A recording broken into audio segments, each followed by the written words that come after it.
Don't worry, I'm finding the right buttons.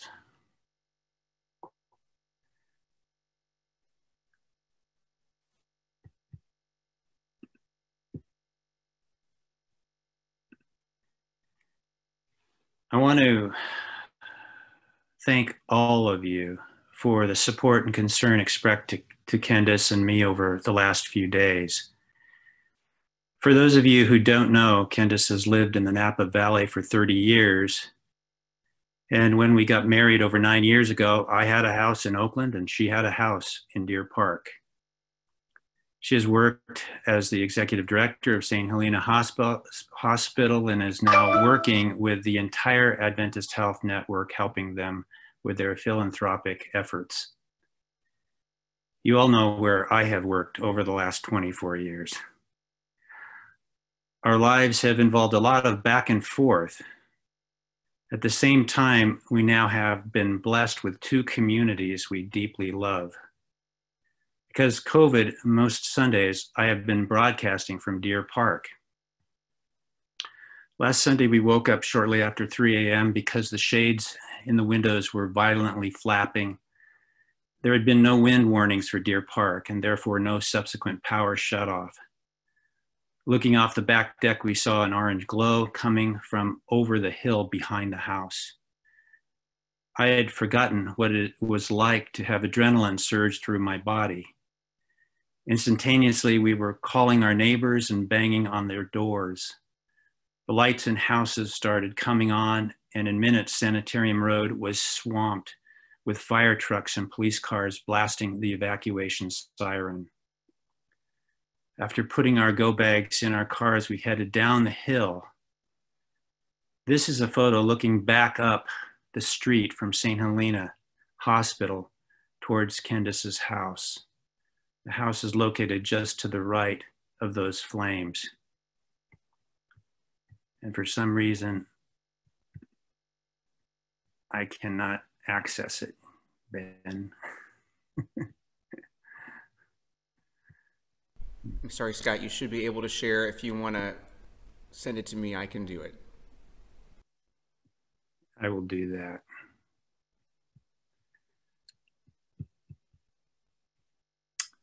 I apologize.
Okay, Scott, can you see that? Thank you, Ben. This was the view as we were leaving the house. The house was about a little bit below those flames and to the right. Thank you, Ben.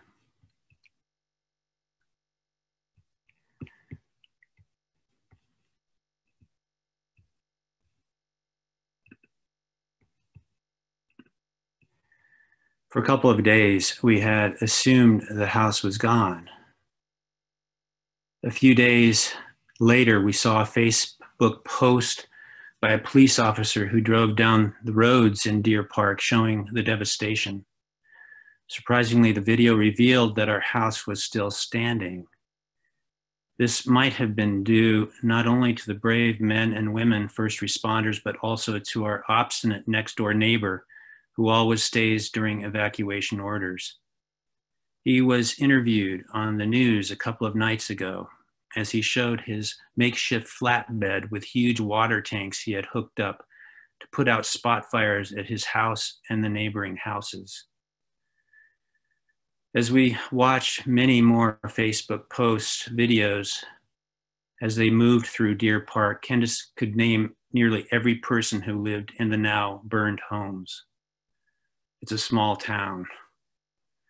We are deeply grieved for this community where Candace has lived for most of her life, and our prayers continue to abound each and every moment.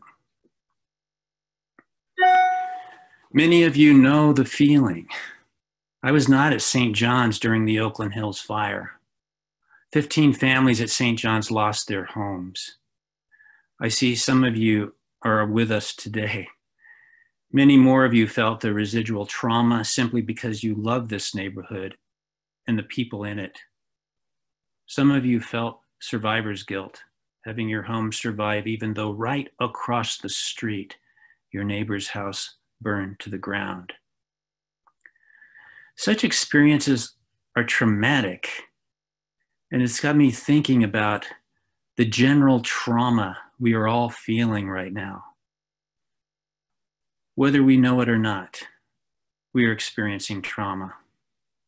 COVID has traumatized our world on too many levels to list, but I need to list one: the pain of delayed memorialization of our beloved members we have lost. The fires and resulting smoke make us take a second look at the ways we have traumatized this planet. The Black Lives Matter movement has rightly disrupted our narratives, helping wake up to the trauma that has been inflicted on Blacks throughout history. There was trauma this week when during the debates, our president would not come out and simply renounce white supremacists. And when he told one such group to stand down and stand by, I could not believe my ears. Then our presiding bishop this week called on churches to pray for the recovery and health of our president, first lady, and entire White House staff. I felt a new trauma of sorts, facing a very unchristian place in my heart that asked, how could I pray for someone who by his denials and action has endangered many and has mocked the very thing he is now facing? It's easy to forget that Jesus asked us to pray for our enemies, or that he modeled grace at his weakest moment on the cross, asking God to forgive all of us. For we do not know what we do. I want to mention a secondary trauma that St. John's went through after the Oakland Hills fire. That fire also started on a Sunday. And when the following Sunday came and people flocked to church, the interim rector at that time did not mention the fire in his sermon. I wish I had a recording of Margie Bowman telling me her thoughts about this, but I cannot repeat what she said because I consider Sunday services as family programming. She did say that it wasn't long before they asked the bishop to pull him out of his position. When Paul talks in this morning's reading that we are to boast in the cross of Christ, he is pointing out that the church must be a place that names the traumas of our world, not just name them, but also act in ways that bring healing.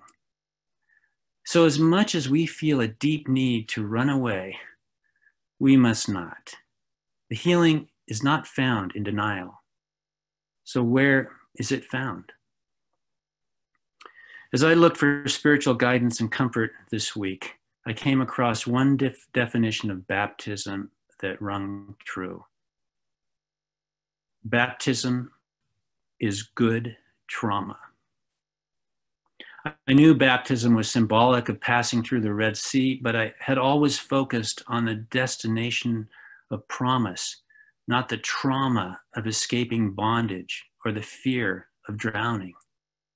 In fact, the Hebrew ba'ath, where we no doubt get the word bath, has the meaning to terrify, to overwhelm.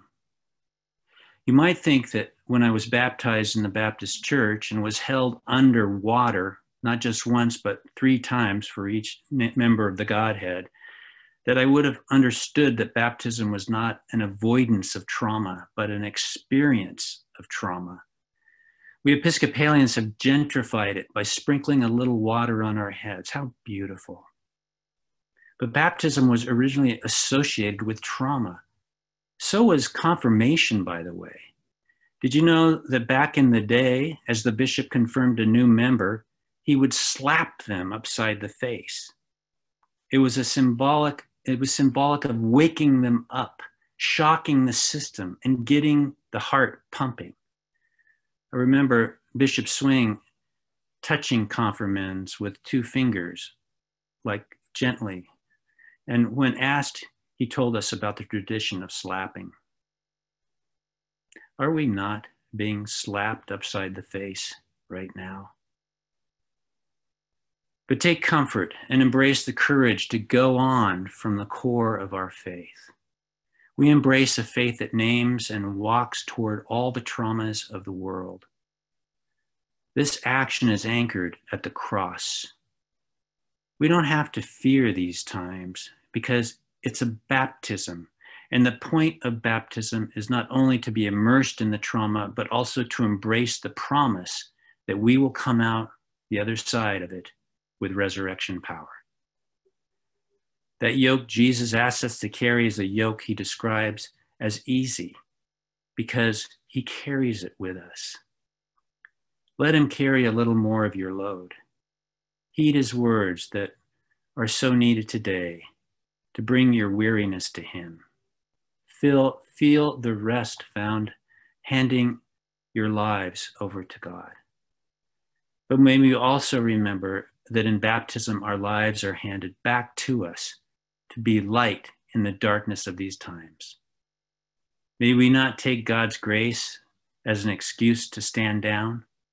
May we instead take this grace as a means to stand up and stand by one another. Amen.